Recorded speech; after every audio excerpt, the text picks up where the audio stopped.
Assalamualaikum warahmatullahi wabarakatuh. Alhamdulillahilladzi ja'ala al-lughatal arabiyyata afsahal lughati fil alam. Wassalatu wassalamu ala asyrafil anam sayyidina Muhammadinil mutafaddali bil karmi wal ihsan wa ala alihi wa ashabihi dhawi takrimi wal ihtiram. Amma ba'du, faya usyaqal lughatil arabiyyah, para pecinta bahasa Arab dimanapun berada. Selamat datang kembali di channel sederhana kami, channel Lughatuna Al-Arabiyyah. Pada kesempatan kali ini kita akan membahas aqsamul kalimatil arabiyyati, macam-macam kata bahasa Arab. Kita akan mengetahui apa saja kata dalam bahasa Arab, jenisnya, kemudian pengertiannya, kemudian ciri-cirinya, dan contoh-contohnya. Tentunya kata-kata tersebut yang ada dalam bahasa Arab. Al-kalimatu atau kata dalam bahasa Arab itu hanya ada 3 jenis. Yang pertama ismun, yang kedua fi'lun, yang ketiga harfun. Yang pertama isim, yang kedua fi'il, kemudian yang ketiga harf. Kita membaca teks bahasa Arab, apapun jenisnya, semisal Al-Quran, hadis Nabi, atau syair-syair Arab, atau teks-teks yang berbahasa Arab lainnya, pasti hanya akan menemukan 3 jenis kata ini. Kalau tidak isim ya fi'il, kalau tidak fi'il ya isim atau harf, kalau tidak isim tidak fi'il ya harf. Jadi hanya ada 3 jenis kata ini. Makanya ini sangat penting dan harus kita ingat bersama. Bagaimana cara kita mengetahui isim, mengetahui fi'il, mengetahui harf? Tentunya dengan 2 cara. Yang pertama dengan mengetahui pengertiannya, yang kedua dengan mengetahui ciri-cirinya.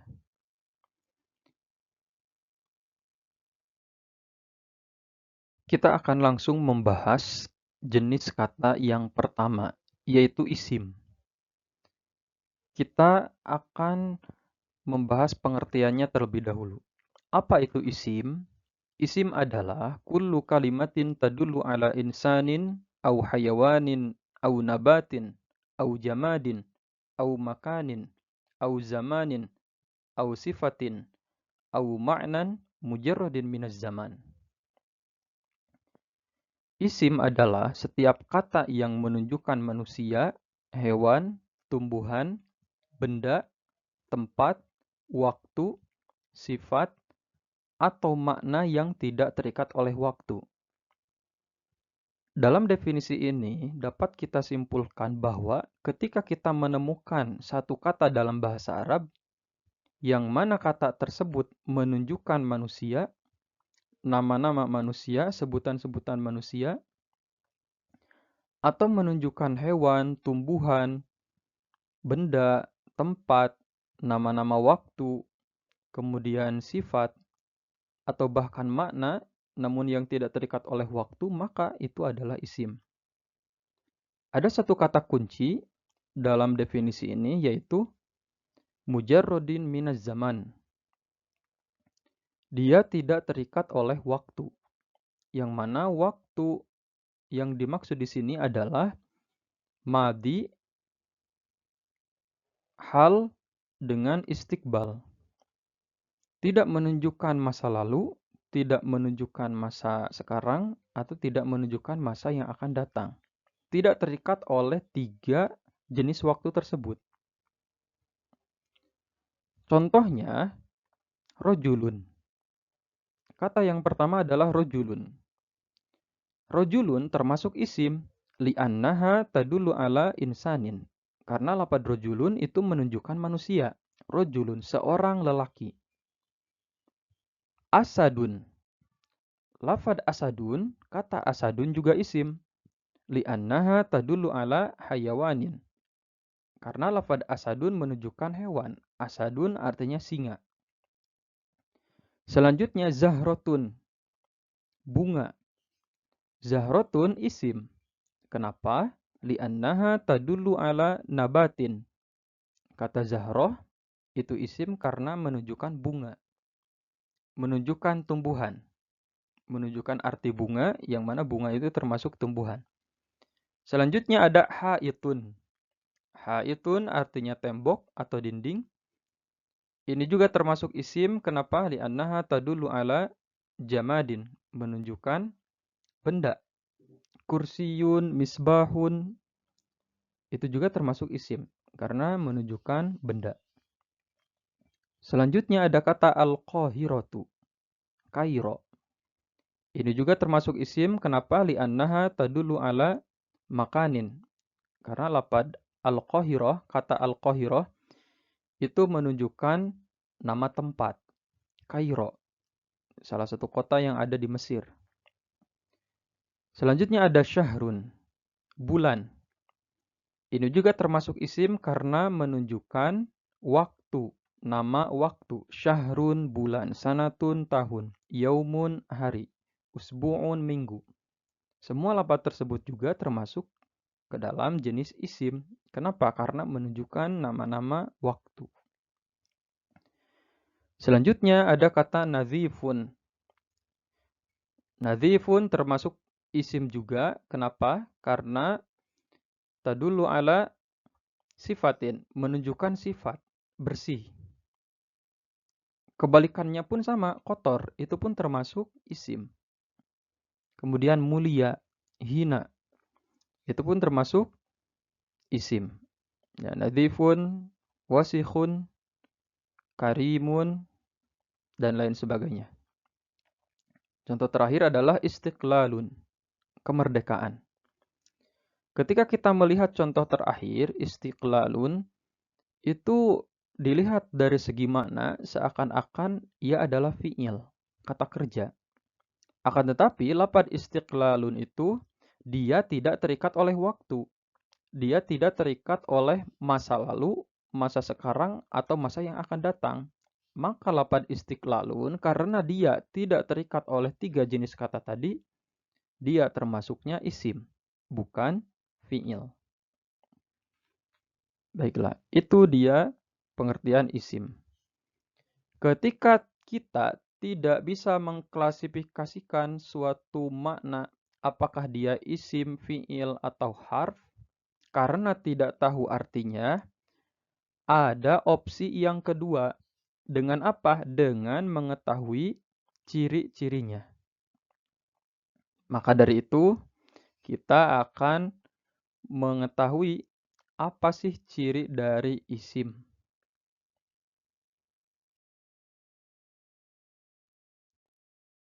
Di antara ciri isim adalah sebagai berikut.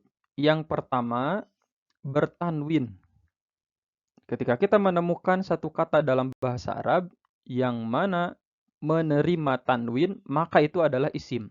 Contohnya apa? Rojulun, kitabun, syajarotun. Ketika kita saksikan bersama, kita lihat dengan seksama, harokat ujung setiap kata dari 3 kata ini, harokatnya adalah tanwin. Itu menunjukkan bahwa ketiga lafaz ini adalah isim. Begitupun kata-kata lain yang memungkinkan untuk menerima tanwin, maka dia adalah isim. Selanjutnya, bisa dimasuki al. Contohnya apa? Ar-rojulu, al-kitabu, asy-syajaratu. Tanwin dengan al ini, keduanya merupakan ciri isim. Akan tetapi, tidak boleh bersatu dalam satu kata. Harus memilih salah satu.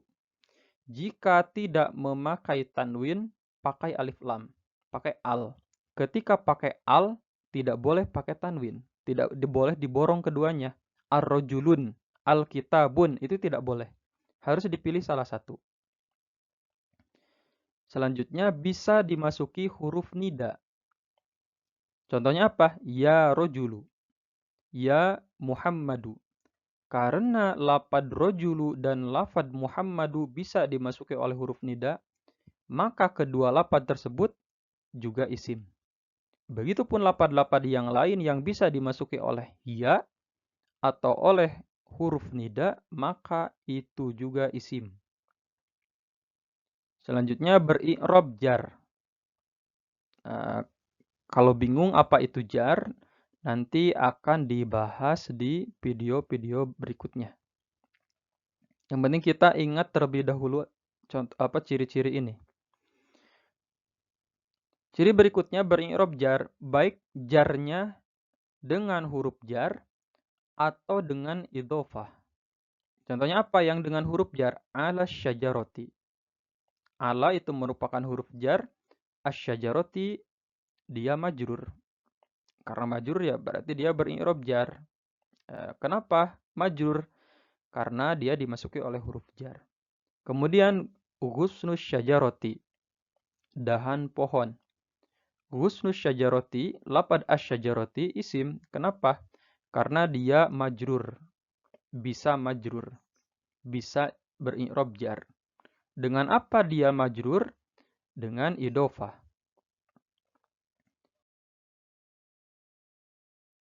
Selanjutnya kita akan membahas fi'il.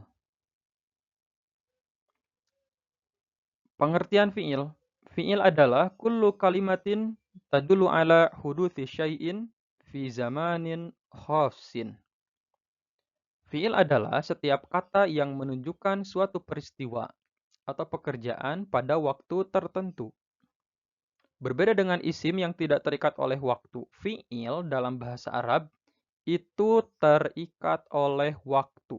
Menunjukkan waktu tertentu. Waktu tertentu itu apa? Yang tadi disebutkan. Entah itu masa lalu, masa sekarang, atau masa yang akan datang. Nah, fi'il itu terikat oleh 3 waktu itu. Contohnya apa? Contohnya kataba. Kataba itu merupakan fi'il madi. Maka kita terjemahkan dengan telah menulis. Ada kata telahnya. Karena dia terikat waktu. Telah menulis. Dan fi'il madi. Kemudian ada yajri. Yajri fi'il mudhari.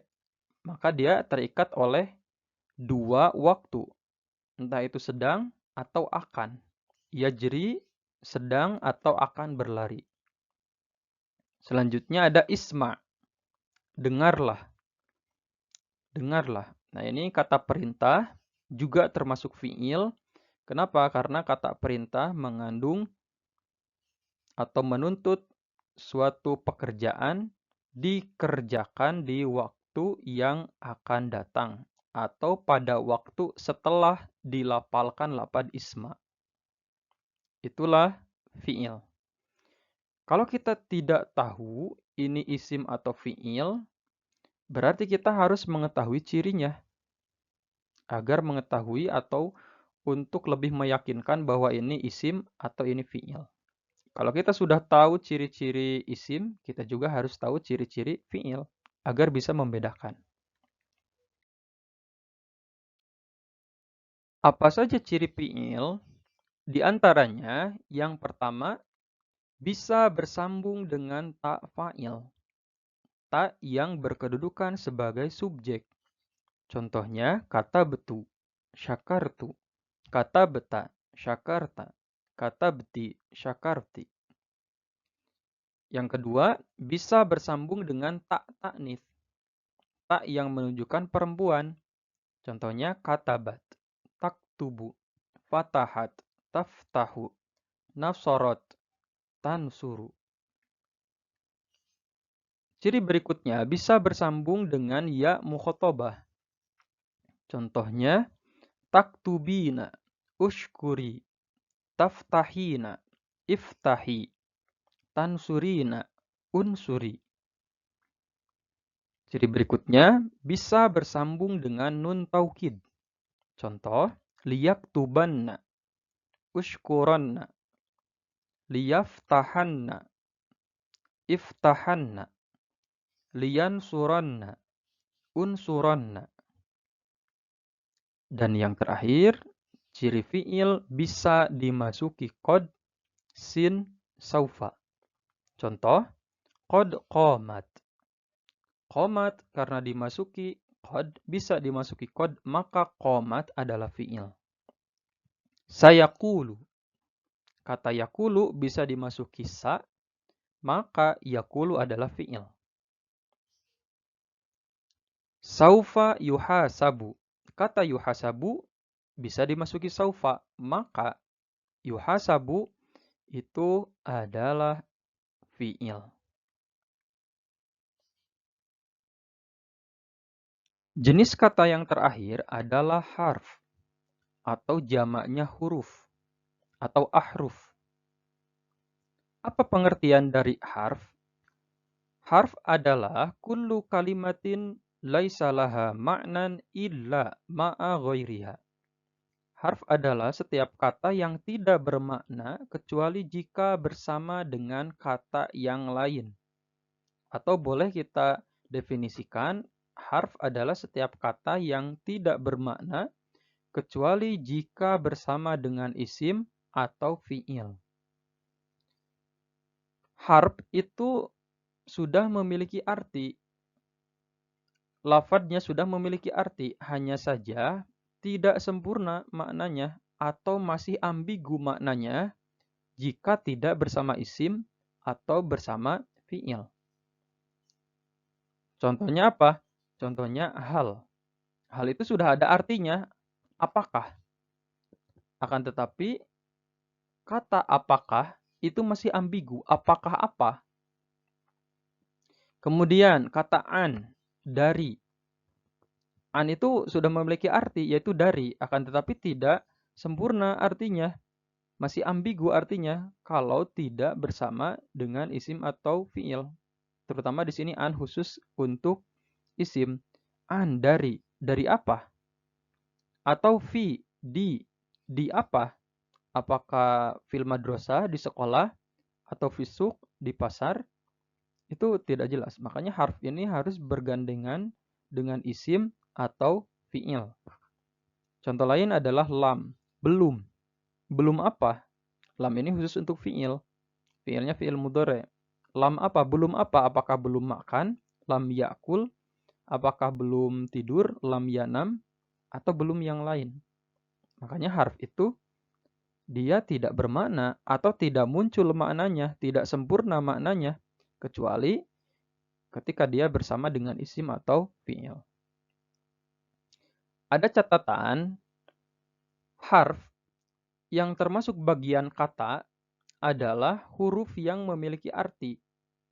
Meskipun hanya satu huruf seperti a, apakah, ba, dengan, kaf, seperti. Kendati pun ketiga lafad ini hanya terdiri dari satu huruf, akan tetapi tetap termasuk ke dalam kata dalam bahasa Arab. Kenapa? Karena ada artinya. Adapun jika hurufnya tidak memiliki arti, maka tidak termasuk kata. Seperti apa? Seperti zai. Zai itu tidak ada artinya. Ro tidak ada artinya. Artinya huruf ro saja. Zai huruf zai saja. Jim huruf jim saja. Ha huruf ha saja. Kho huruf kho saja. Begitupun huruf yang lainnya yang tidak ada artinya. Maka itu tidak termasuk kata.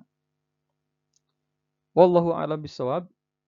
Itu saja barangkali yang bisa kita sampaikan, yang bisa kami sampaikan. Semoga dapat memberikan pemahaman terutama bagi yang baru mempelajari bahasa Arab. Adapun bagi teman-teman yang sudah mempelajari bahasa Arab, mudah-mudahan ini menjadi bahan murojaah dan kita bisa lebih memahami konsep isim, konsep fi'il, konsep harf beserta pengertian dan contoh-contohnya. Wallahu a'lam bishawab. Sampai bertemu di video-video berikutnya. Jangan lupa ikuti channel ini agar tidak ketinggalan video-video berikutnya. Syukran jazilan. Wassalamualaikum warahmatullahi wabarakatuh.